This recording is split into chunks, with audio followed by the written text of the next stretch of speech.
Pak Daud, boleh berdoa Pak buat firman Tuhan Pak Daud? Ya, baik. Tuhan, terima kasih.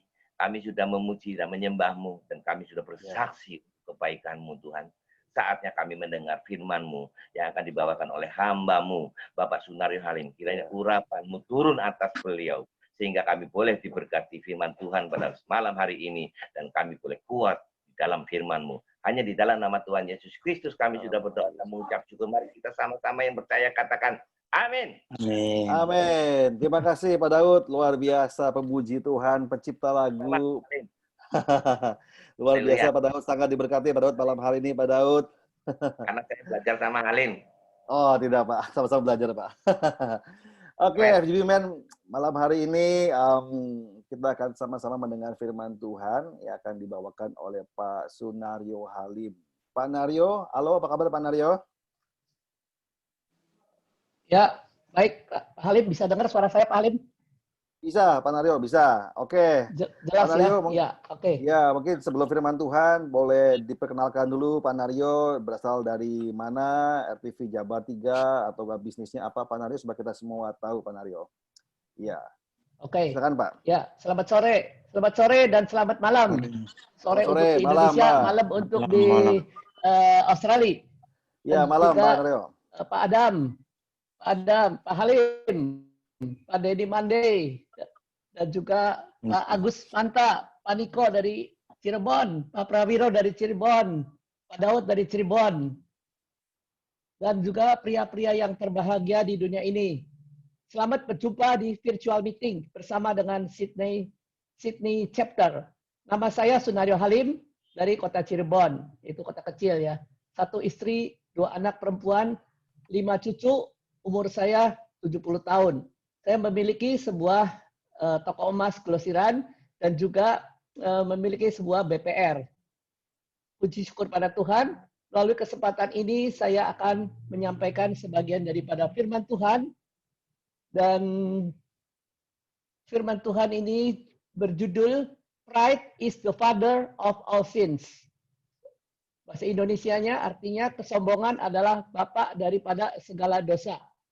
Mari kita baca terlebih dahulu 2 bagian firman Tuhan. Yang pertama terambil dari Perjanjian Lama.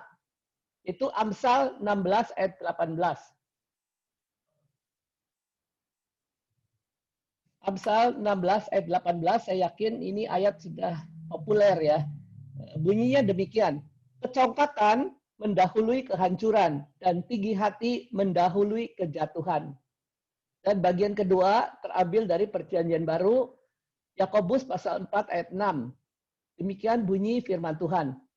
Tetapi kasih karunia yang dianugerahkannya kepada kita lebih besar daripada itu. Karena itu ia katakan, Allah menentang orang yang congkak, tetapi mengasihani orang yang rendah hatinya. Nah, saudara, Blaise Pascal dalam satu ungkapannya pernah berkata, di dalam dunia ini ada 2 macam orang. Macam pertama adalah orang benar yang merasa dirinya berdosa. Dan macam kedua adalah orang berdosa yang merasa dirinya benar. Nah, kalau kita renungkan, tentu macam orang yang pertama adalah apa? Tidaklah menjadi masalah bagi kita. Memang sudah seharusnya kita itu menyadari bahwa kita ini adalah orang-orang yang berdosa. Tetapi macam yang kedua jelas berbahaya sekali. Ini adalah golongan orang yang membesar-besarkan diri secara berkelebihan. Dengan kata lain, kita bisa menyebut yang pertama sebagai orang yang rendah hati, dan yang kedua sebagai orang yang sombong. Nah, Trihatma Kusuma, seorang usahawan properti, pernah mengatakan pentingnya rendah hati bagi seorang businessman. Beliau mengatakan dengan sebuah pepatah bahasa Jerman yang udah terkenal ya. Beliau mengatakan apa? Hochmut kommt vor dem Fall. Nah, artinya kesombongan datang mendahului kejatuhan. Nah, ungkapan Jerman ini kerap kali diajarkan kepada anak-anak Jerman agar tidak tinggi hatinya. Karena apa? Rendah hati tidaklah menyurutkan gengsi dan reputasi. Justru rendah hati membuat seorang usahawan sangat dihormati dan diberkati. Nah, saudara, kesombongan itu sudah seperti virus yang menjangkit dari diri kita. Hati-hati dengan dosa kesombongan ini. Jangan meremehkan dosa ini, saudara. Dan jangan biarkan kesombongan itu hidup dan dihidupi di dalam diri kita.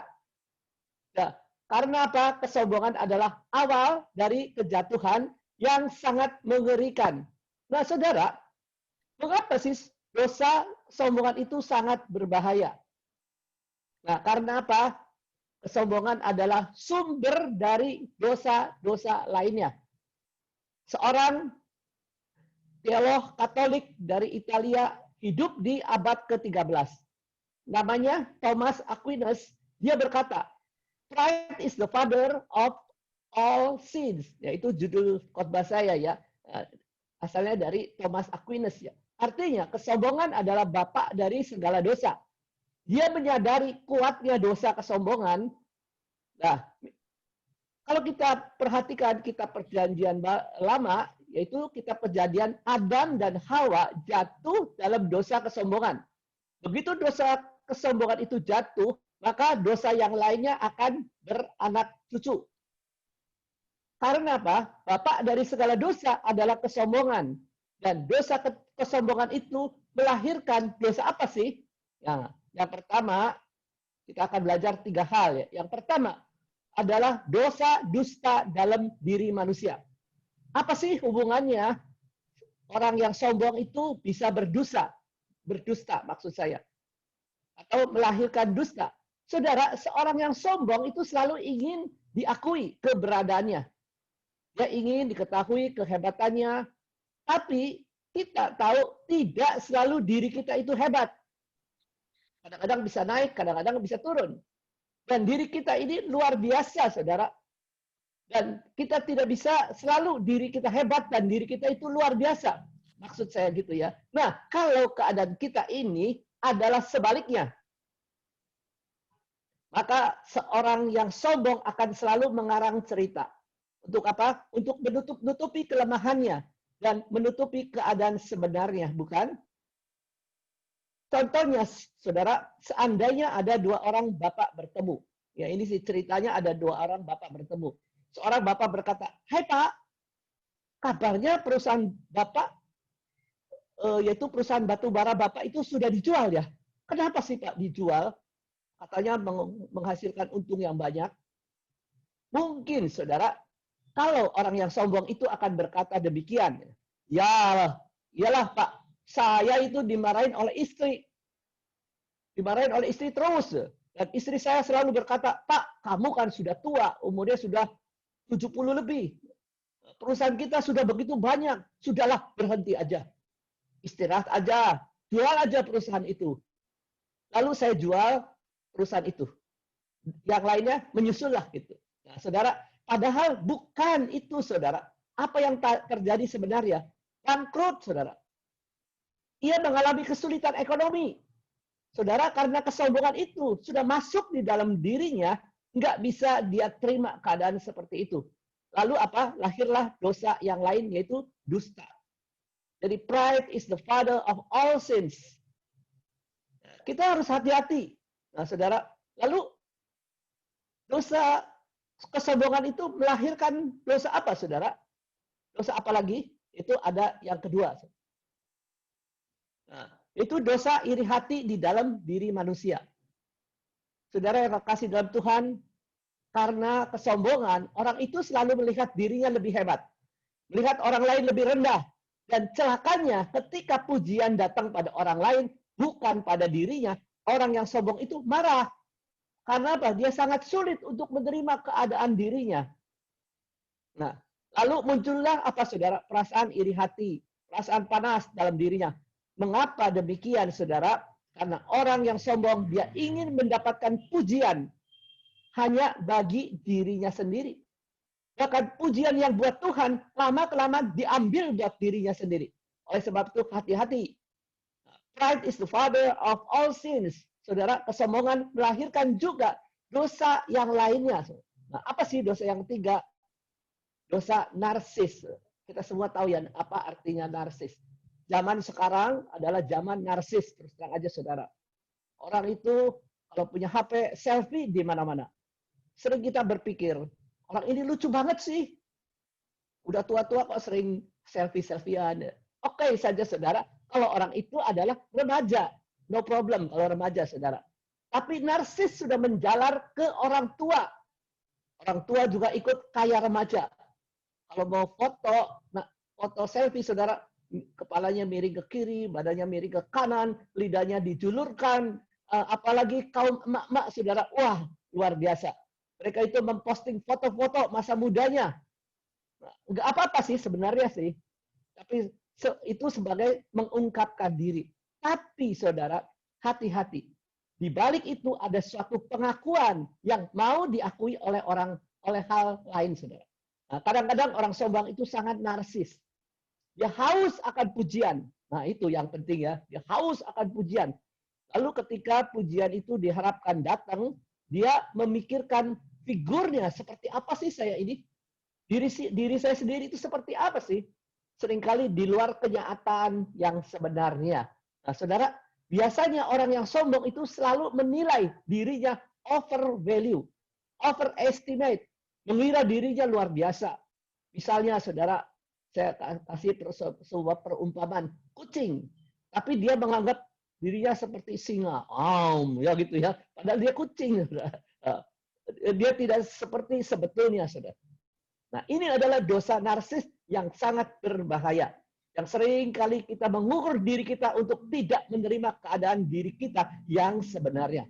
Nah, hati-hati saudara terhadap apa? Dosa narsis ini. Berapa banyak orang yang sudah post power syndrome ketika ia harus turun dari jabatannya. Nah, itulah yang repot saudara. Termasuk diri saya. Nantinya saudara, saya baru umur 70 tahun saudara. Nantinya juga pasti akan lemah, tua. Nah, itu siap-siap. Nah, saudara yang kekasih dalam Tuhan, karena apa? Karena dosa kesombongan itu sudah merasuki ke dalam diri kita. Nah, saudara yang kekasih dalam Tuhan, untuk menjelaskan tentang kebenaran ini, saudara, saya ingin bersaksi. Nah, kesaksian saya itu terjadi 30 tahun yang lalu ya, pada tahun 90-an. Mungkin saya itu nasibnya modelnya seperti Pak Hendra ya, utang di bank banyak, nggak bisa dibayar ya, rumahnya mau disita ya. Nah, ceritanya demikian saudara. Saya punya sebuah, tadi saya katakan saya punya sebuah toko perhiasan emas. Bukan eceran saudara, melainkan glosiran. Saudara bisa bayangkan kalau glosiran itu adalah pasti modalnya besar.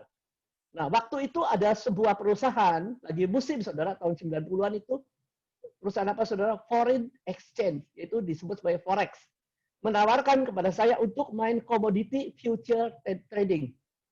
Future trading itu apa? Jual beli emas ya, jual beli valuta asing, logam mulia ya, dengan berjangka. Mereka mengajarkan kepada saya bagaimana cara trading di perusahaannya. Salah satu syaratnya saudara, cukup dengan margin 10%. Misalnya 1 juta marginnya, pada waktu itu 1 juta ya lumayan saudara. Bisa main 10 juta. Ya, komoditi yang nilainya 10 juta. Kalau punya uang 100 juta, bisa main komoditi yang senilai 1 miliar. Dan dijanjikan bisa meraih keuntungan yang besar. Wah, janji tinggal janji, saudara. Pada waktu itu bisnis ini bagi saya sebagai peluang. Wah, saya pikir ini adalah suatu peluang. Kesempatan untuk apa? Bisa menjadi kaya mendadak. Ya. Kaya dengan cara yang cepat. Nah, karena saya merasa dirinya pandai, oh gampang trading seperti itu. Saya kan sudah buka toko emas, tahu gerakan harga emas itu. Kalau marketnya lagi turun, kita buy. Kalau marketnya naik, sell. Wah, saudara enak kan? Kalau murah buy, naik. Kalau lagi mahal, sell. Nah, bisa main long term, jangka panjang. Bisa main apa? Short term, jangka pendek. Atau bisa main yang jangka waktu yang cepat. Itu disebutnya apa? Kick and run. Wah, pasti dapat untung banyak. Nah, saudara, itu angan-angan saya, saudara. Saya sangat sombong sekali. Mengapa demikian, saudara? Karena waktu saya kuliah, matematikanya saya berapa? 100, saudara. Wah, dapat E plus atau E bintang. Saudara. Nah, bahasa Inggrisnya 100. Dan ditambah lagi apa? Ketika saya trading, dibantu dengan semua alat canggih itu saya sewa. apa sih namanya berlangganan dengan Reuters, dan di rumah dipasang parabola, yang bisa memantau secara live pergerakan harga komoditi. Nah, harga komoditi apa saja ada, saudara, termasuk apa? 5 major currency, itu US dollar, Swiss franc, Denmark, pound sterling, gold, silver, dan minyak, dan juga soybean dan lain-lainnya setiap saat, saudara. Dengan mengandalkan alat canggih, modal duit yang cukup, ditambah dengan apa? Self confidence yang berkelebihan, saya menjadi sombong.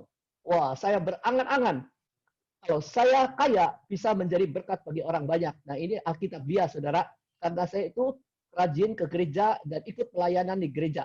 Nah, dipuji oleh orang banyak kalau kaya, saudara. Pada awalnya trading kecil-kecilan, coba-coba kecil-kecilan, selalu menang, saudara. Uncuan bosi pun nggak pernah kalah. Nah, itulah taktik iblis supaya apa? Supaya saya dikasih umpan dulu, supaya apa? Saya terpikat. Nah, saudara yang kekasih dalam Tuhan, sebenarnya main commodity trading ini resikonya besar, saudara. Orang semua mengatakan high risk, high profit. Dari Senin sampai Jumat, saudara, dari siang sampai subuh, saudara, karena market di Amerika itu sampai subuh, saudara, di Indonesianya. Saya terus main. Dan hari Minggunya kemana, saudara? Kan market close, ya, libur. Ke gereja. Pelayanan. Wah, keren ya. Senin sampai Jumat trading, hari Minggu pelayanan di gereja. Hari Sabtunya tidur, istirahat ya. Karena waktu itu saya adalah seorang ketua majelis gereja. Keren ya, saudara, majelis gereja. Pelayanan, hebat, berdiri di mimbar, menjadi interpreter bahasa Mandarin, bahasa Indonesia, bisa bolak-balik, saudara. Kalau ada tamu dari luar negeri, saya yang menjadi penterjemah. Kalau ada yang berkhotbah dengan bahasa Indonesia, saya terjemahkan dengan bahasa Mandarin. Wah, luar biasa sekali. Rasa bangga sekali, saudara, karena talenta itu. Padahal sudah ada warning, saudara, dari hamba-hamba Tuhan yang dari luar kota, tahu saya sedang trading. Karena saya cerita, saya dapat untung gini, untung itu. Nah, karena apa? Mereka tahu resikonya tinggi sekali. Tapi saya abaikan nasihat itu. Hari lewat hari, dagangnya apa, saudara? Rugi terus. Semakin kalah, semakin besar taruhannya. Akibatnya apa, saudara? Habis semua, saudara. Kolap. Toko saya kolaps. Usaha saya hancur. Keluarga saya hancur. Nah, seperti apa yang firman Tuhan katakan. Kecongkakan mendahului kehancuran, tinggi hati mendahului kejatuhan. Nah, untuk merahasiakan kejatuhannya ini, saudara, saya mulai berdusta. Nah, itulah dosa dusta ya, karena yang lahir dari kesombongan itu. Untuk menutupi keadaan sebenarnya, sudah bangkrut, habis, orang nggak tahu, saudara. Karena apa? Saya masih tetap pelayanan. Wah, saudara, saya pinjam uang ke famili saya. Mereka bertanya, bukankah kamu kaya? Pinjam uang untuk apa sih? Lalu saya bohong lagi, saudara. Mengarang dengan sebuah alasan untuk investasi dan lain-lainnya. Saudara, karena apa? Karena virus kesombongan itu sudah merasuk diri saya. Saya nggak bisa terima keadaan seperti itu.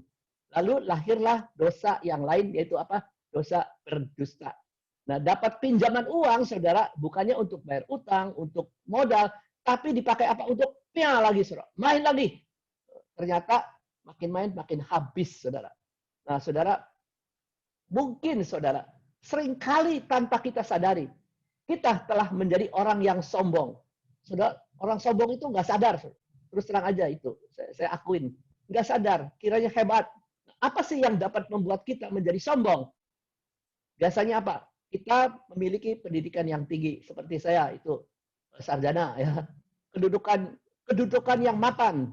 Wah, di masyarakat mempunyai kedudukan. Jadi ketua majelis hebat kan?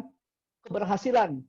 Toko glosiran emas. Terus mempunyai kekayaan, mobil mewah, rumah mewah. Nah, saudara, bahkan kita juga dapat menjadi sombong atas apa? Talenta dan karunia yang kita miliki. Nah, kita merasa kita memiliki nilai apa, saudara, lebih dari orang lain. Apalagi ketika melihat karunia itu hanya ada pada diri saya saja, saudara. Nah, saudara, kita perlu ingat bahwa segala sesuatu yang kita miliki adalah titipan Tuhan. Oleh karena itu, Allah berhak untuk mengambil atau mencabut apa yang ada pada diri kita. Dan kita tidak dapat berbuat apa-apa kalau Tuhan sudah bertindak. Tuhan dapat menindak atau menghukum kita karena apa? Kesombongan kita. Dengan berbagai caranya yang tak terduga. Oleh sebab itu, janganlah kita sombong. Karena kesombongan mendatangkan kehancuran. Nah, saudara yang kekasih dalam Tuhan, lalu masalahnya apa, saudara? Bagaimana kita bisa menjauhi kesombongan? Nah, ini adalah hal yang kedua, saudara. Kita telah melihat betapa Allah sangat menentang kesombongan. Kita masih bisa melihat beberapa peristiwa lain ya, beberapa peristiwa lain yang tercatat di dalam Alkitab ya, mengenai hukuman atas dosa kesombongan atau kecongkakan. Nah, misalnya kita tentu ingat dengan baik-baik apa yang menyebabkan keruntuhan Menara Babel. Ya, kita Kejadian 11 ayat 1 sampai 9 menceritakan tidak lain adalah karena apa? Karena keinginan dari orang-orang pada waktu itu untuk apa? Mendirikan sebuah menara. Nah, saudara yang kekasih dalam Tuhan, sebetulnya mendirikan menara itu bukan dosa. Tetapi yang membuat mereka dosa adalah apa? Motivasi mereka. Nah, saudara, mereka karena puncak menaranya bisa sampai ke langit. Dalam konsep mereka pada waktu itu, bahwa yang di langit itu adalah Tuhan Allah. Kalau mereka bisa membuat menara sampai ke langit, mereka akan setara dengan Allah. Mereka tidak perlu lagi menyembah Allah. Mereka tidak perlu menghormati Allah. Mereka sendiri ingin ditempatkan yang tinggi. Bukan Tuhan yang di tempat yang tinggi. Itulah kesombongan yang paling sombong di dalam sejarah Alkitab. Demikian juga kalau kita perhatikan di Perjanjian Baru. Raja Herodes yang karena keangkuhannya, kesombongannya, dia ditampar oleh malaikat Tuhan. Sehingga ia mati dan dimakan oleh cacing-cacing, saudara. Nah, Allah terus terang aja, saudara, membenci orang yang membesar-besarkan dirinya secara berkelebihan atau melebihi dari nilai yang sebenarnya. Allah menentang orang yang sombong dan Allah akan menghukumnya. Nah, saudara yang kekasih dalam Tuhan, kita sadari konsekuensi dari orang yang tinggi hatinya. Pertanyaannya, saudara, bagaimana kita memerangi dan menjauhi dosa kesombongan ini? Nah, bagaimana caranya, saudara? Saudara, kita menyadari bahwa Allah membenci orang yang membesar-besarkan diri secara berkelebihan. Melebihi dari nilai yang sebenarnya. Yakobus pasal 4 ayat 6 mengatakan, Allah menentang orang yang sombong dan Allah mengasihi orang yang rendah hatinya. Nah, saudara, dalam ayat ini, Rasul Yakobus ingin menjelaskan bagaimana seharusnya hidup seorang Kristen. Perhatikan bahwa yang pertama-tama yang Yakobus inginkan adalah apa? Supaya kita rendah hati. Nah, saudara, apa sih kerendahan hati? Ternyata bahasa Yunaninya adalah tapinos. Nah, secara harfiah artinya berbaring di tempat yang rendah. Dan secara metafora menggambarkan apa? Mengenai sikap kesederhanaan. Jadi orang yang rendah hati adalah memiliki sikap yang sederhana. Dan kesederhanaan ini menyangkut pengakuan bahwa keberadaan kita hanya karena anugerah Allah semata-mata. Amin, saudara. Haleluya, puji Tuhan. Bagaimana kita bisa menjadi orang yang rendah hati? Wah, lirik lagu saudara Mac Davis. Mungkin Pak Halim pasti tahu ya. Lagunya Mac Davis mengatakan apa? Oh Lord, it is hard to be humble. Oh Lord, it's hard to be humble. Itu adalah nyanyiannya Mac Davis. But I am doing the best I can. But I am doing the best I can. Menjadi seorang rendah hati itu enggak mudah, enggak gampang, saudara. Hanya ada satu jalan apabila kita dapat mengenal dirinya sendiri. Sifat rendah hati itu adalah apa? Membuat manusia sadar akan ketidaklayakannya sebagai akibat dari pengenalan yang paling dalam akan dirinya sendiri. Ketika kita menyadari siapa diri kita sebenarnya di hadapan Tuhan, apakah mungkin masih ada hal yang dapat kita banggakan? Nah, saudara yang kekasih dalam Tuhan, terus terang aja saudara, kita di hadapan Tuhan itu seperti apa, saudara? Seperti cacing, saudara. Seekor cacing, apa yang bisa dibanggakan?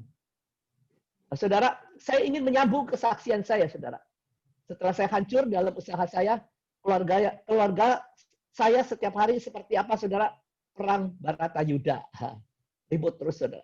Saya baru sadar, saya telah melakukan suatu dosa kesombongan yang paling dibenci oleh Tuhan, yang paling ditentang oleh Tuhan. saya segera bertobat dan kembali ke jalan yang benar. Saudara yang kekasih dalam Tuhan, akhirnya saudara, apa yang terjadi? Saudara?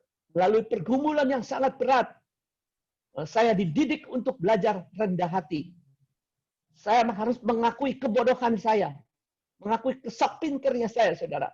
Ya, puji Tuhan, Tuhan itu bisa menggerakkan teman-teman, famili saya, mau apa? Mengulurkan tangan mereka untuk apa? Membantu dan meminjamkan uang. Meminjamkan uang itu tanpa syarat, tanpa bunga lagi, saudara.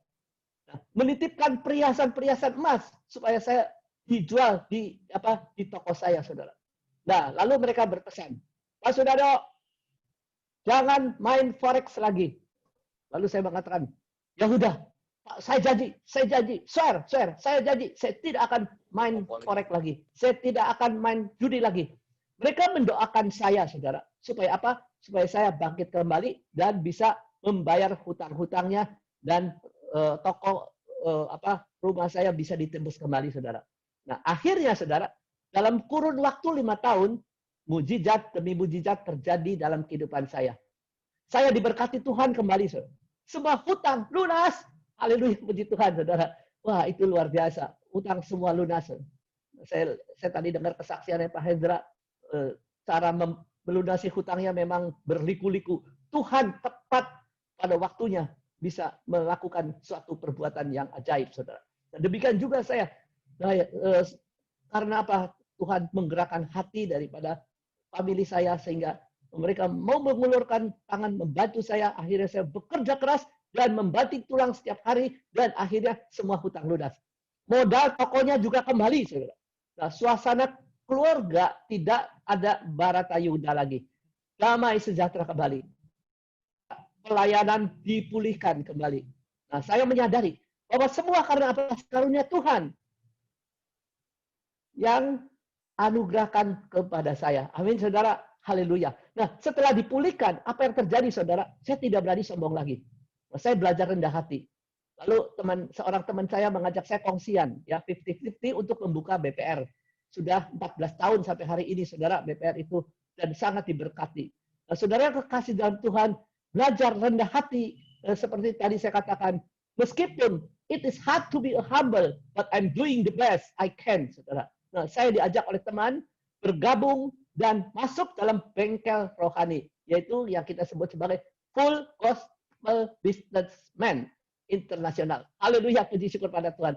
Jadi pada tahun 2000-an, saudara, setelah saya dipulihkan, pada bulannya kami membangun satu chapter. Membernya hanya 4 orang. Kerjanya tiap hari apa, saudara? Berdoa terus. Nah, berdoa terus sampai berapa? 2 tahun. Akhirnya tahun-tahun berikutnya Tuhan menambahkan membernya satu persatu. Nah, sekarang, saudara, secara formal ada 16 chapter. Tapi karena pandemi itu yang aktif hanya separuh, saudara. Nah, Bapak Daud Handoko itulah yang mengajak saya, saudara. Dia, wah, sama saya itu hopeng. Makanya orang itu mengatakan, ada Handoko pasti ada Sunario. Yaitu pergi kemana, saudara? Mengadakan airlift. Airlift kemana? Ke Sumatera, Tanjung Pinang, Kalimantan, ke tempatnya Pak Atet, ya. Terus apa? Ke Sulawesi, NTT, tempatnya Pak Putra, bahkan ke Malaysia, tempatnya Pak Johnny Wu. Wah, saudara, 2 kali lagi, saudara. Sekali berangkat 32 orang, luar biasa sekali. Nah, saudara, 32 orang bersama-sama airlift ke Malaysia. Nah, dan juga landlift keliling ke hampir seluruh kota-kota di Pulau Jawa. Haleluya, puji syukur pada Tuhan. Nah, saudara yang kekasih dalam Tuhan, memang, saudara, oh Lord, it is hard to be humble, but I'm doing the best I can. Dengan kata lain, lebih mudah untuk menjadi sombong daripada rendah hati. Tetapi saya akan melakukan yang terbaik yang bisa saya lakukan. Nah, saudara yang kekasih dalam Tuhan, semakin banyak Tuhan mempercayakan talenta dan karunia kepada kita, semakin besar pula godaan untuk menjadi sombong. Oleh karena itu, marilah kita, ketika kita menyadari karunia yang diberikan oleh Tuhan itu ada di dalam diri kita, janganlah hal itu membuat kita menjadi sombong atau tinggi hati lagi. Nah, saudara kekasih dalam Tuhan, mungkin kita sebagai FGB Man, keadaan apapun kita sekarang, biarlah kita tetap menjadi seorang yang humble, rendah hati. Merasa bahwa sebenarnya kita tidak memiliki apa-apa. Nah, saudara yang kekasih dalam Tuhan, terakhir, saudara, sebagai penutup. Saya mau jelaskan, seorang petani yang bijaksana, dia akan mencabut lalang pada waktu lalang itu masih muda. Jadi kalau lalang udah bertumbuh, itu nggak boleh dicabut. Nanti gandumnya ikut tercabut. Jadi mumpung lalang itu masih kecil, ya gampang dicabut, cabutlah sejak masih muda. Supaya jangan menyebar benih dan menjadi semakin banyak. Oleh karena itu, hendaklah kita waspada terhadap pikiran yang congkak, saudara. Nah, mengakuinya dan menyingkirkannya cepat-cepat, saudara. Jika satu pikiran yang congkak kita biarkan, maka pikiran itu akan menjadi seperti seekor ular yang berbisa bagi kita, yang sangat berbahaya. Tapi marilah kita merendahkan diri di hadapan Allah. Datang pada salib Kristus. Menaruh pikiran dan perasaan yang terdapat juga di dalam Kristus Yesus. Yang walaupun dalam rupa Allah tidak menganggap kesetaraannya dengan Allah itu sebagai milik yang harus dipertahankan. Melainkan telah mengosongkan dirinya sendiri. Mengambil rupa seorang hamba dan menjadi sama dengan manusia. Luar biasa bukan? Yesus adalah Allah yang mulia. Tapi mau mengosongkan diri. Menghampakan dirinya untuk apa? Menjadi hamba. Dan sama dengan manusia. Dan dalam keadaan sebagai manusia, ia telah merendahkan dirinya dan taat sampai mati, bahkan sampai mati di kayu salib. Saudara, biarlah kita merendahkan diri di hadapan Tuhan. Tidak mendapat pengakuan dari orang lain, enggak apa-apa. Bahasa Jawanya orang opo-opo. Never mind, bahasa Inggrisnya ya. Tapi pengakuan dari Tuhanlah yang kita harapkan. Karena apa? Dialah yang meninggikan kita pada waktunya. Kita perlu belajar being humble. Although it is hard to be humble, but I'm doing the best I can. Rendahkanlah dirimu. Haleluya, puji Tuhan. Amin. Sekian firman Tuhan dari saya kembalikan lagi kepada Pak Halim. Ya, terima kasih Pak Naryo, firman yang sangat luar biasa. FGB Men malam hari ini kita diingatkan sejak kita malam ini mulai dari kesaksian Pak Hendra Lesmana, Bro Andrew, juga Pak Naryo, firman Tuhan itu luar biasa. Dan malam ini kita diingatkan bahwa dosa dari akar dari dosa yang itu adalah dosa kesombongan. Karena dosa kesombongan bisa menimbulkan dosa-dosa yang lain, dosa dusta, iri hati, dan narsis. Ini adalah PR atau enggak hal yang harus kita kerjakan sebagai full gospel businessman. Kita harus punya sikap yang rendah hati. Mungkin para FGB Men ingin bertanya kepada Pak Naryo atau berkaitan dengan firman Tuhan atau hal-hal yang lain. Silakan saya beri waktu untuk bertanya kepada Pak Naryo. Mungkin saya dulu Pak Naryo. Saya menulis ada satu kata yang menurut saya cukup menarik, yaitu Pak Naryo katakan bahwa orang sombong itu seringkali tidak sadar bahwa dirinya sombong. Nah, pertanyaan saya, kapan nih Pak Naryo sadar bahwa ada hal kesombongan itu mulai terjadi? Apakah ketika bisnisnya hancur atau ketika family-nya berantakan, kita baru sadar bahwa oh ya, ini saya mulai sombong? Atau mungkin tanpa sadar itu terus ada, atau mungkin dari awal sudah ada, Pak Naryo? Bisa disampaikan, Pak Naryo. Biasanya kalau orang sombong itu nggak sadar. Oleh sebab itu Tuhan menentang sekali orang yang sombong. Akhirnya jatuh. Setelah jatuh, hancur, baru sadar. Sadar. Ya, setelah jatuh, hancur, sengsara, beli duit. Nah itu, nggak punya uang. Bayucien, wah itu baru rasa, aduh, biasanya kalau mau beli apa aja ada uang. Sekarang mau beli makanan yang enak aja Bayucien. Nah itu baru sadar, aduh saya itu bisa sengsara begitu karena apa? Karena sombong.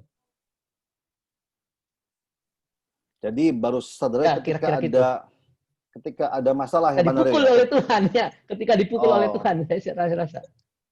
Iya.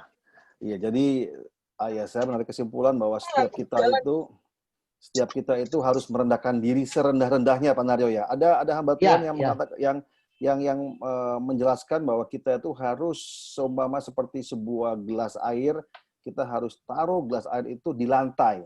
Supaya artinya apa? Kalau kita taruh gelas air itu di gelas, itu sewaktu-waktu masih bisa jatuh dan tumpah. Tapi kalau kita taruh gelas air itu di lantai, sudah di tempat yang paling dasar, yang paling bawah, kita merendahkan hati kita, di tempat yang paling bawah. Artinya kita menyerahkan dan berserah kepada Tuhan. Artinya Tuhan sendiri yang akan campur tangan, Pak Naryo ya. Demikian ya. Ya, Oke. betul. Yang lain para FGB Men ada yang ingin bertanya mungkin atau menambahkan sedikit dari Pak Naryo. Saya mau nanya boleh Pak Pak? Hendra. Ya, silakan Pak Hendra, silakan. Saya mau nanya ke Pak Sunario nih. Ya ini Ya. tadi pagi kan saya berenang Pak Sunario. Lagi ngobrol-ngobrol sama teman renang.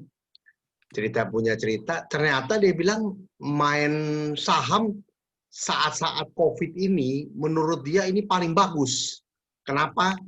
Karena saham Amerika pada khususnya katanya lagi turun. Nah, waktu turun ini kita beli. Dia bilang selama COVID ini 5 bulan, dia bisa untung sampai berapa miliar, saya lupa. Nah, begitu. Jadi, saya pikir, wah, amazing juga ya. Dia bilang justru dia lihat di masa COVID ini, banyak perusahaan-perusahaan jatuh, jebol. Malah menurut dia lagi enak-enaknya nih Pak. Lagi bagus-bagusnya. Jadi bagaimana pandangan Mas Sunario? Dan lagi pula Ya, kalau ya, silakan.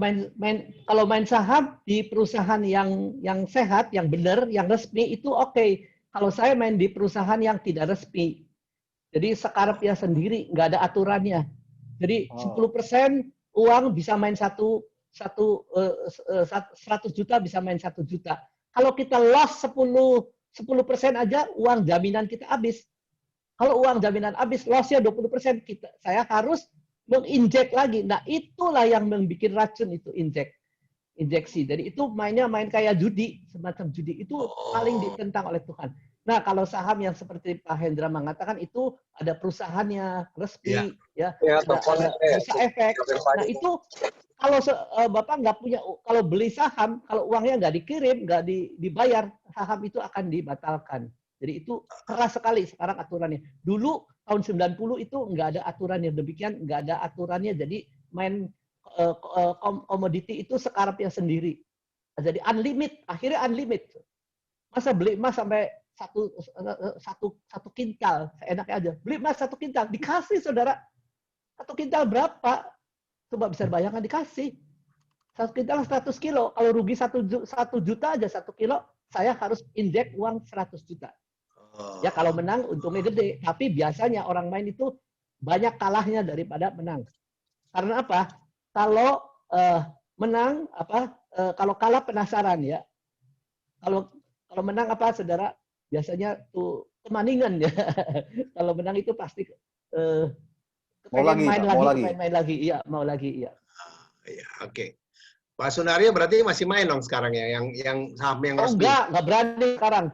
Nggak berani, resmi juga nggak berani. Udah nantinya resmi jadi main judi lagi, nanti main sahamnya itu indeksnya aja, tinggal beli indeksnya aja, langsung kan dijual beli, itu kan bahaya sekali. Ya kalau sekarang beli sih pasti uncan bosipun karena lagi murah sekali ya lagi keadaan COVID, sampai indeksnya sampai 4.000 ya, 4.000 lebih. Sekarang udah 5.000, naik 20%. Cuannya gede, tapi siapa yang bisa menunggu sampai harga 4.000 baru beli? Orang 5.000, 5.500 udah pada masuk beli semua. Akhirnya rugi. Rugi itu harus bayar. Nah, tapi kalau kita punya uang, no problem. Jangan pinjam uang dari bank untuk main saham. Pasti kita akan kegilas. Akhirnya nggak kuat bayar kerugiannya. Akhirnya kita nyerah di harga 4.200. Nanti kita menyesal karena sekarang udah 5.000 lebih. Oke deh. Ya, thank you Pak. Thank you. Ya, ya. Kalau yang resmi oke, jangan pakai uang bank atau pinjam uang, pakai bunga habis nanti. Nggak tahan. Ya. Akhirnya nggak bisa bayar kalau rugi. Ya, terima kasih Pak Naryo. Atau ada yang lain yang ingin menambahkan? Mungkin ada Pak Vincent malam hari ini ada di tengah-tengah kita, atau Pak Samuel yang berkaitan dengan firman Tuhan malam hari ini.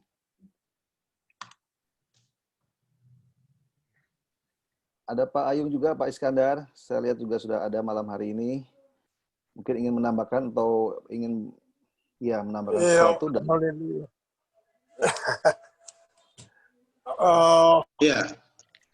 Pak Adam, Pak Matair, ini barusan kami bincang-bincang TNT Nasional, dan kita survei hampir seluruh regional ini yang mengikuti Zoom, member-member kita ini itu turun drastis. Jadi yang ikut Zoom itu diperkirakan hanya 20% dari anggota di contoh saja Jawa Timur ya, itu membernya 780, yang ikut Zoom itu sekitar 250. Nanti mulai dari Maret itu sampai sekarang. Demikian juga yang di Jakarta, yang di Palembang. Jadi kita sudah ada survei. Nah, kenapa? Makanya kita lagi cari tahu. Nah, ternyata banyak masalah yang klise itu adalah alasan mereka karena pulsa, karena gaptek. Tapi ternyata di balik itu ada mereka nggak nyaman kalau ngadakan Zoom di rumah, kedengaran istri atau anaknya. Nah, ini ternyata ada temuan yang model kayak begini. Jadi rupanya kita punya family breakthrough ini belum berjalan sebagaimana mestinya. Kemudian juga ternyata membosankan. Artinya buat mereka yang pengen aktif, pengen nimbrung, pengen mereka pengen fellowship. Ini kan seperti kayak Zoom ini kan satu arah, saksi, dengar khotbah, selesai. Padahal itu nah, kenapa mereka di beberapa tempat itu kami barusan coba di Surabaya, pas Pak Bernard ngisi, kita buat breakout room. Waduh, ternyata kita nggak nyangka mereka ini terbuka, minta saling mendoakan. Mereka akhirnya ada yang salah satu ini orang baru, sama sekali orang baru, orang bank. Dia ini sudah memutuskan dia nggak mau meninggalkan Tuhan.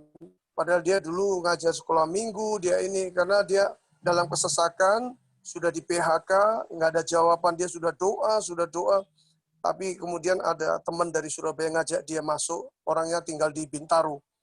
Wah, dia senangnya bukan main. Setelah ada ini, saya bisa dituntun. Dia yakin bahwa Tuhan itu ada.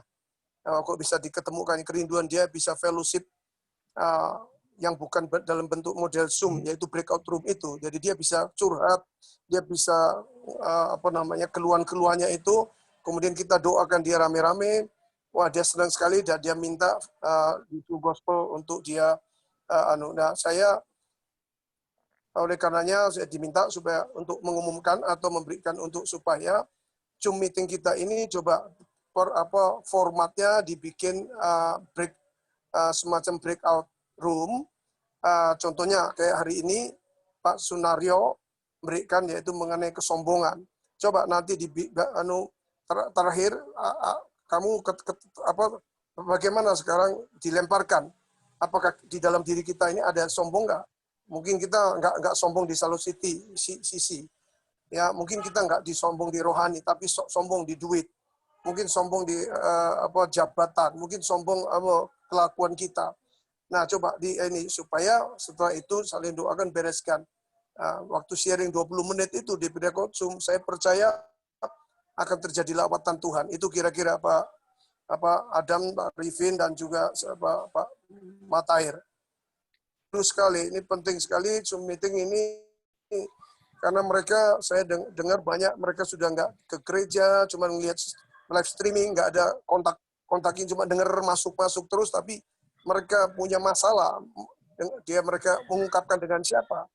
Nah, itu dengan kelompok kecil yang kira-kira cuma 4-5 orang di breakout room, itu akan terjadi lawatan Tuhan. Itu kira-kira yang mau saya sampaikan. Terima kasih. Mantap, Pak Yong. Terima kasih Pak Iskandar, masukannya luar biasa. Ya, mungkin malam hari ini kita bisa menyikapi dari apa yang disampaikan oleh Pak Naryo, lalu juga Pak Iskandar.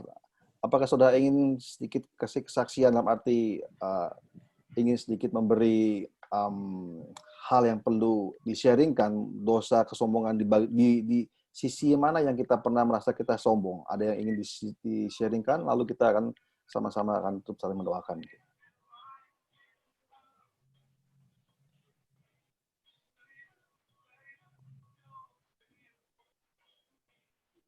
Mungkin bisa ditunjuk langsung, Bro Halim.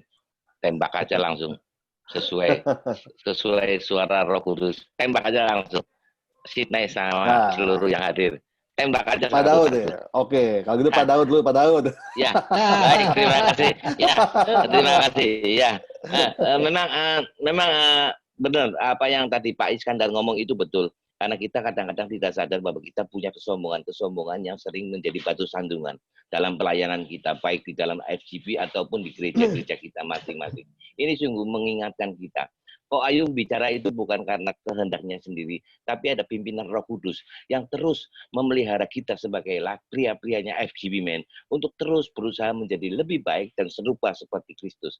Sebab apa? Kalau kita tidak mengerti kesombongan yang ada dalam hidup kita akan terus berlarut-larut dan kesombongan itu akan menjadi batu sandungan kita baik di dalam pelayanan maupun di dalam melayani Tuhan sendiri. Terima kasih, Bro Halim, itu yang bisa saya kasih masukan. Yuk kita sama-sama koreksi diri kita sendiri, di mana letak kesombongan yang tadi barusan disampaikan oleh Pak hambanya, Pak Sunario Halim. Tentunya kita satu-satu pasti memiliki kesombongan yang belum terkikis habis. Belum terbuang begitu saja karena Kristus ada di dalam hidup kita. Padahal Tuhan mau kita buang. Padahal Tuhan mau kita rendah hati. Seperti apa rendah hati di dalam Tuhan. Terima kasih, Bro Halim. Thank you. Oke, saya mau mulai ya. Ya. Nah, ya Pak Yung, silakan. Saya ini gen ya. Gen tahu ya gen ya. Genetikanya. Saya ini orang Yunting, HK Yunting ya. Fujian Yunting. Jualan obat dari leluhur saya ini kebanyakan jago kungfu. Ya. Dan memang dari papa saya memang kerjakan apa berhasil. Orang HK itu cenderung gennya itu sombong. Karena HK itu di daratan China itu sejarahnya itu orang-orang hebat. Memang kebanyakan yang jadi menteri-menteri ini kebanyakan orang HK. Nah, saya punya gen itu. Makanya Tuhan waktu saya melayani, saya bersyukur Tuhan temukan Samuel Doktorian. Nah, Samuel Doktorian itu kan hamba Tuhan yang dari Armenia itu yang luar biasa itu. Setelah dia nyampaikan, sederhana dia nyampaikan firman, tapi kemudian dia berlutut. Setelah selesai dia berlutut. Dia bilang, tolong saudara doakan saya. Waduh, saya nangis saudara. Saya waktu itu tahun 2000. Waktu dengar dia begitu, lebih tahun mundur lagi tahun 90, tahun 90. Jadi 30 tahun yang lalu. Saya nangis. Nah, di situ Tuhan ingatkan saya tentang kesombongan ini. Wah, ini hamba Tuhan yang hebat, Kak. Begini sampai dia berlutut. Saya nggak pernah lihat sampai hari ini ada pendeta Molen Gilbert sampai pendeta kita Philip Mantova sampai siapapun yang berani ngomong itu di depan audiens begitu banyak orang. Waktu itu kurang lebih 500 orang di konvensi. Dia bilang, doakan saya karena supaya saya jangan sombong. Supaya Tuhan makin besar di dalam hidup saya. Jadi bukan lip service, dia minta didoakan. Sejak itu saudara saya ikutin jejaknya Samuel Doktorian. Jadi setiap saya selesai bawakan firman, saya biasanya menghindar. Saya nggak terlalu pengen foto-foto, itu menyebabkan saya jadi sombong nanti. Apalagi kalau sudah ngomong, waduh, saya diberkati oleh Pak Ayung, luar biasa. Saya bilang, bukan, Tuhan yang berkati, saya cuma jadi alatnya. Iya, tapi juga pakai Pak Ayung, enggak, saya bilang. Tuhan, saya nggak bisa apa-apa. Nah, saya menghindar, saya cuma bilang, Tuhan ampuni kalau ada kesombongan. Jadi setiap saya minta ampun Tuhan. Demikian juga dalam pekerjaan, kalau saya berhasil, Tuhan, Ulangan 8, Engkau berkata, Tuhan, hasil ini bukan dari usahaku, tapi Engkau, Tuhan, yang memberikan kekuatan aku untuk memperoleh hikmat, untuk memperoleh semuanya ini, kekayaan bangsa-bangsa. Terima kasih, Tuhan. Nah, kalau saya mengucapkan firman itu, ayat Ulangan 8, sering saya ucapkan, kemudian saya ini, saudara, itu sampai hari ini, betul-betul saya hilang, nggak ada kesombongan. Jadi saya 0, 0 di hadapan Tuhan. Itu aja. Mengerikan, saudara, sombongan itu. Nah, biasanya gini, paling itu yang yang paling awal itu, yang nggak ketara kesombongan kita ini, yaitu biasanya itu kita hilang damai sejahtera. Yang ada itu daging muncul. Itu coba dicek. Dari kita spirit kita nggak mungkin bisa ini apa dagingnya yang muncul. Ego kita ininya semua. Nah itu sebetulnya Tuhan kasih alarm. Jangan sampai seperti tadi Pak Sunaryo ngomong dipukul, dibikin bangkrut. Wah itu sudah artinya sudah istilahnya Tuhan tuh gregetan ini diingetin, dikasih tanda anakku ini nggak ini lagi cinpu terus ini nggak lulus terus ini. Wah ini perlu nih. Nah, makanya saudara itu biasanya ada tanda-tanda awal dulu itu. Kalau kita sudah kehilangan damai sejahtera, kita sudah kulangi, kemudian kalau kita ditegur, ada rasa marah, ada rasa ini, nah itu tanda ada kesombongan saudara. Nah itu langsung saudara ucapkan ulangan 8 itu. Ya kalau mengenai kita keberhasilan itu bukan usaha kita. Itu kira-kira saudara. Baik Pak Ayung, terima kasih. Luar biasa. Saya mau tanya Pak Ayung satu lagi. Format untuk saling mendoakan itu bagaimana Pak? Apakah one on one atau kan kita kalau Zoom meeting agak susah dalam bersuara itu Pak? Nah gini, kayak kemarin ya, si namanya Emo ini, yang tadi saya saksikan tadi itu, dia saksi sendiri. Nah, dia ini kan dalam kesesakan. Dia ini, nah, saya minta teman-teman waktu itu di Zoom cuma 5 orang, ayo kita arahkan tangan, kita sebutkan nama Emo di hadapan Tuhan ya. Saya yang doakan dia. Nah, saya bilang Emo, Tuhan tolong ini hamba-Mu, biar Tuhan jangan biarkan dia imannya gugur Tuhan. Imannya hilang Tuhan. Biar dia terus Tuhan Engkau tarik dia makin mendekat sama Engkau Tuhan, karena Engkau sumber berkat. Wah, dia mengucapkan amin terus, dia sambil agak terisak gitu. Amin Tuhan. Biar Tuhan Engkau Immanuel, Allah Immanuel menyertai Emo, anakmu ini Tuhan. Jangan buat dia terhilang Tuhan. Nah, saya bilang, tolong Tuhan, saya nggak minta langsung doa diberkati atau jangan, supaya dia kembali sama Tuhan dulu gitu hatinya. Karena kuncinya orang itu sebetulnya kalau berkat buat Tuhan itu seperti balikkan telapak tangan. Tapi yang paling susah hati kita ini berbalik dulu sama Tuhan. Ya, ingatkan tentang kuasa Tuhan, ingatkan tentang janji-janji Tuhan, firman-Nya, ingatkan tentang kebesaran Tuhan. Nah, orang itu biasanya gini, kalau Halim ya, orang itu kalau sudah dalam kesesakan atau dalam persimpangan, atau dia di dalam contoh bangsa Israel, dia dalam perjalanan ke kan ada 7 jalan, ya ada jalan padang gurun, ada jalan Emmaus, ada jalan yang terakhir itu jalan yang paling berat itu jalan Dolorosa. Orang akan ragu-ragu tentang kuasa Tuhan tentang ini. Karena apa? Dia melalui jalan itu sedang dalam kesesakan, dalam ujian. Dia mungkin dalam persimpangan. Nah, itu makanya kita mengingatkan lagi akan janji-janji Tuhan, akan firman Tuhan. Itu yang paling penting. Nah, waktu dia sudah kembali, dia bisa haleluya, terima kasih. Amin. Wah, apalagi dengan tangisan. Wah, saya percaya itu lawatan Tuhan. Nah, kalau dia sudah kembali, baru kita bilang, Tuhan, tolong buat Engkau Tuhan tidak sulit Tuhan. Dia sudah pulih, dia kembali kepada Tuhan. Kami percaya Tuhan akan bukakan tingkap-tingkap. Tuhan akan membukakan jalan buat Emo. In the name of Jesus. Wah, terus langsung dia bilang, saya tolong kenalkan ya, Bapak Ayung, tolong di Jakarta ada chapter apa? Ya, saya cari yang di daerah Bintaro ya, biar dia bisa ikut di chapter. That's all. Wow, luar biasa Pak Ayung.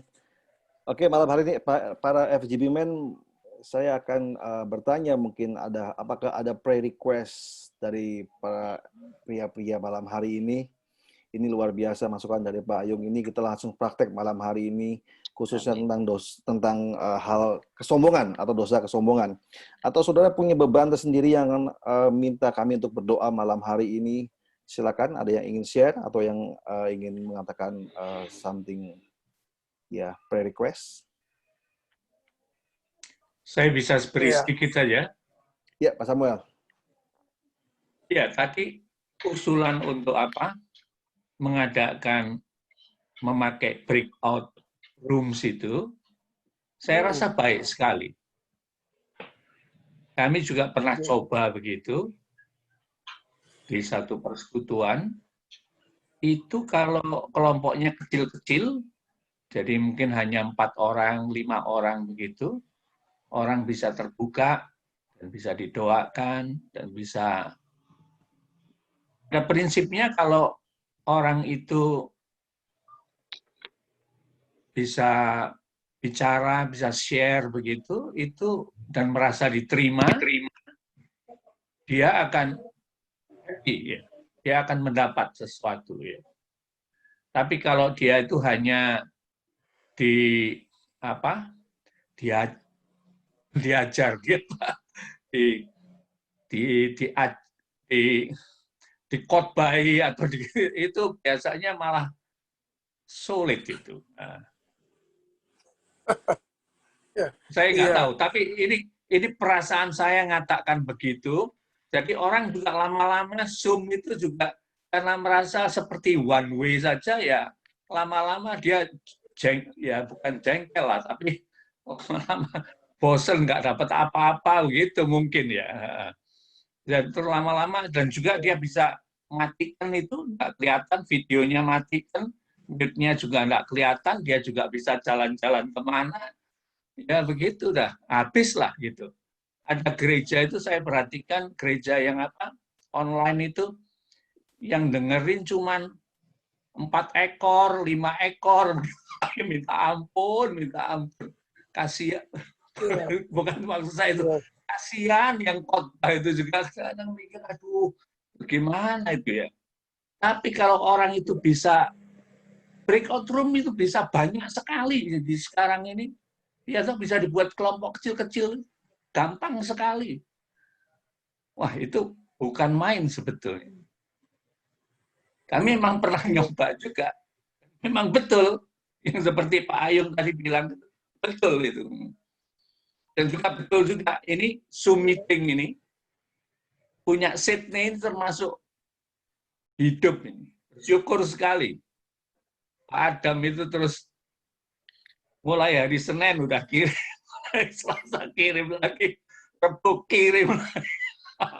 Ya, tapi dalam hati saya luar biasa. Nah, mungkin pakai itu breakout room ya. Nah, oke, itu aja.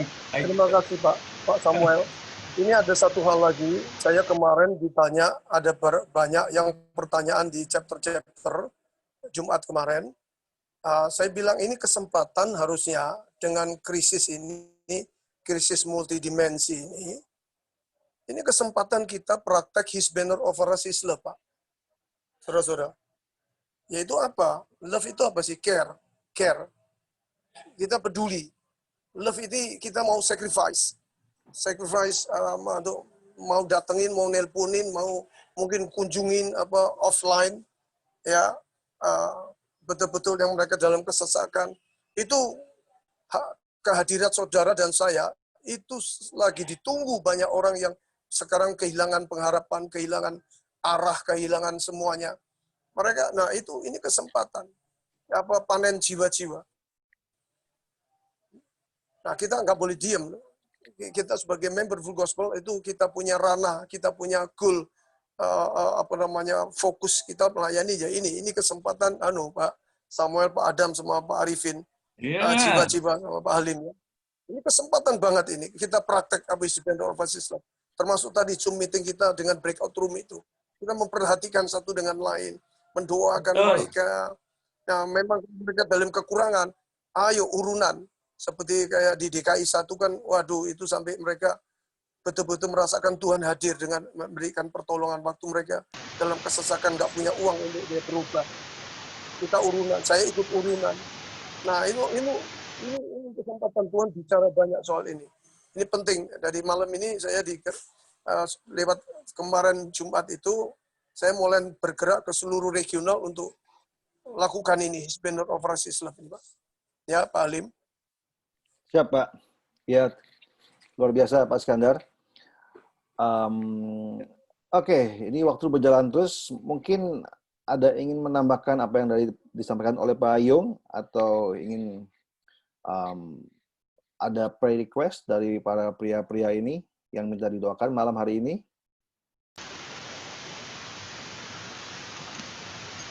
Ya, mungkin saya bisa tambahkan sedikit, Pak Ayung. Ya, kita di DKI 1, ya, kita sudah menerapkan lewat Zoom ini, di mana dikatakan Pak Ayung bahwa ini adalah justru kesempatan kita untuk menjangkau jiwa. Dan melalui Zoom ini, saya melihat luar biasa hadirat Tuhan, bagaimana Roh Kudus bekerja, orang-orang yang di Zoom itu, mereka merasakan hadirat Tuhan, dan kita lakukan yang dikatakan Pak Ayung, His banner of us is love. Jadi kita harus care, betul-betul kita care teman-teman kita. Dan tadi Pak Ayung sudah sebutkan DKI 1, dan kebetulan saya ada di DKI 1, ya, dan saya tahu benar bahwa di DKI 1 teman-teman kita juga banyak yang mengalami kesulitan, dan disitulah kita turun, ya, kita saling membantu, kita menopang mereka. Dan lewat breakout room ini kita juga sudah praktekkan. Memang kalau dalam kelompok yang besar ini kita agak susah. Nah, itu dalam kelompok kecil kita pecah dalam breakout room, dan kita bisa melihat bahwa mereka itu terbuka dan mereka mendapatkan lawatan Tuhan yang luar biasa. Mereka menangis di situ di Tuhan. Dan inilah saat-saat sekarang ini kita harus, ya, Tuhan berikan kesempatan untuk menjangkau jiwa. Ini adalah sarana penjangkauan jiwa yang luar biasa, dan saya katakan, ya, berkali-kali kepada teman-teman, Zoom ini Tuhan pakai, ya, dan saya menyaksikan luar biasa. Kadang-kadang kenapa saya bilang kadang-kadang saya tutup saya punya foto, gambar, karena saya merasakan hadirat Tuhan yang luar biasa. Tiba-tiba saya bisa menangis di depan layar, ya, itu karena hadirat Tuhan. Nah, ini penting sekali juga persiapan pada waktu kita melakukan Zoom, ya. Jadi khususnya para officer itu untuk berdoa bersama-sama, ya, karena kita tahu bahwa di udara ini kita peperangan kita melawan roh di udara. Nah, ini kita harus perlu benar-benar diperhatikan, ya. Dan di DKI 1 teman-teman saya anjurkan untuk kita memperkuat jaringan doa kita, ya, memperkuat doa kita di mana kita bersama-sama, ya, memerangi, ya, karena banyak gangguan-gangguan yang akan kita hadapi lewat Zoom ini. Tapi kita percaya lewat Zoom ini, kalau kita benar-benar mempersiapkan dengan yang baik, ya, itu hadirat Tuhan akan turun, ya, dan banyak jiwa dimenangkan. Nah, inilah saatnya, ya, mungkin nanti bisa dipraktikkan di Sydney ini. Kita bisa pecah di breakdown room berapa kelompok, ya, untuk sharing. Mereka mungkin ada itu nanti kita doakan di situ lewat Zoom ini. Dan saya pernah saksikan di sini juga waktu di Zoom ini, ya, itu kita mendoakan orang-orang yang mengalami keterikatan, ya, kuasa gelap itu, dan terjadi manifestasi. Orang itu mengalami kelepasan, dan kita mendoakan hanya lewat Zoom ini. Jadi Zoom ini sangat dipakai Tuhan, ya. Jadi teman-teman di Sydney ini, ya, kita gunakan secara maksimal mungkin untuk pelayanan lewat Zoom ini, ya. Tuhan Yesus memberkati. Baik, terima kasih Pak Dhani untuk masukannya. Oke, malam hari ini saya pikir kita akan tutup saja karena sudah jam 8:54. Sekali lagi saya ingin menyampaikan terima kasih kepada Pak Andrew, Pak Hendra yang sudah memberikan kesaksiannya luar biasa, sangat memberkati banget malam hari ini, dan juga Pak Naryo yang sudah sharing firman Tuhan. Dan saya boleh minta tolong Pak Iskandar, Pak Ayung. Pak Ayung, apakah bersedia untuk mendoakan kami semua malam hari ini, Pak? Kita akan berdoa sama-sama. Dan saya boleh minta setiap para FGB Men boleh kita mengangkat tangan selama Pak Ayung berdoa buat setiap kita. Untuk mendoakan setiap kita. Silakan Pak Ayung. Haleluya, haleluya, haleluya. Yes. Bapa, kami mengucap syukur, terima kasih di dalam nama-Mu. Yes. Yang Maha Kudus Tuhan Yesus, kami saat ini minta minyak yang baru, anggur yang baru, Engkau limpahkan kepada teman-teman di Sydney, New Zealand, semuanya Tuhan, yang ada di Australia, yang ada di Zoom meeting ini, maupun yang enggak hadir. Di dalam nama Yesus, minta Tuhan juga proteksi-Mu Tuhan. Engkau covering mereka dengan darah anak domba Allah. dari segala sakit penyakit, dari penyakit sampar yang berterbangan di siang hari maupun malam hari. Demikian juga panah-panah api jahat yang berterbangan di malam hari. Tidak ada satupun yang bisa mengenai kepada kemah tubuh anak-anakmu ini semua, Tuhan. Di dalam nama Yesus, biar kami juga minta Tuhan, biar api Roh Kudus itu akan terus membakar mereka, iman mereka makin perkasa, makin kuat ya Tuhan di dalam Engkau, sehingga mereka bisa menghadapi segala tantangan apapun Tuhan bersama dengan Tuhan. Tuhan membuat mereka berhasil. Tuhan membuat mereka ada lompatan-lompatan yang luar biasa. Baik di dalam pelayanan, di dalam pekerjaan, di dalam bisnis, dalam keuangan, di dalam hubungan satu dengan yang lain, dengan rumah tangga, dengan istri, dengan sesama family. Kami percaya Tuhan untuk jadikan mereka terang dan garam. Haleluya. Inilah kesempatan Tuhan untuk mereka yang kau latih. Haleluya. Untuk praktekkan yaitu love Tuhan. His banner of his love. Di dalam nama Yesus sama perlu. Chapter-chapter bangkit di seluruh Australia. Terima kasih Bapak. Dalam nama Yesus berdoa. Haleluya. Amin. Haleluya. Amin. Amin. Terima kasih Pak Yung. Malam hari ini. Terima kasih Pak Yung. Thank you semua. Semuanya. Terima kasih semuanya. Pak Yung. Thank you. Terima kasih semua. Good night Pak Joni. Pak Agus Mantap, Pak Daud Handoko. Thank you semuanya. Terima kasih Luar semuanya. biasa. Terima kasih semua. Keren. Live ya. Bagus, mantap. Halo Pak Hardi, thank you Pak Hardi. Pak Daud, thank you Pak. Terima kasih Daud. Pak Daud. Ya. Nanti malam kita ketemu lagi Pak Hardi. Di Bekasi ya, Bekasi Pak Daud. Terima kasih Pak Hardi. Thank you Pak Adam. Ya, thank you semua ya. Pak Sunario. Ya. Thank you Pak Dani. Terima kasih semua, Dani, Pak terima kasih, Samuel. Pak Dani. Ya, Pak Dani, oke, Pak Dani. ya, Pak Dani, ya. khotbahnya direkam nggak khotbahnya? Oh itu si Pak Adam yang rekam. Sudah terima. Oh, Nanti Nah. saya kirim Pak Daud. Oke, terima kasih. Iya, oke, thank you. Oke, Tuhan berkati. Saya pamit dulu. Pamit dulu Terima ya. kasih Pak Daud. Thank you semuanya. Pak Oke, Dario, good terima night, kasih everyone. semuanya.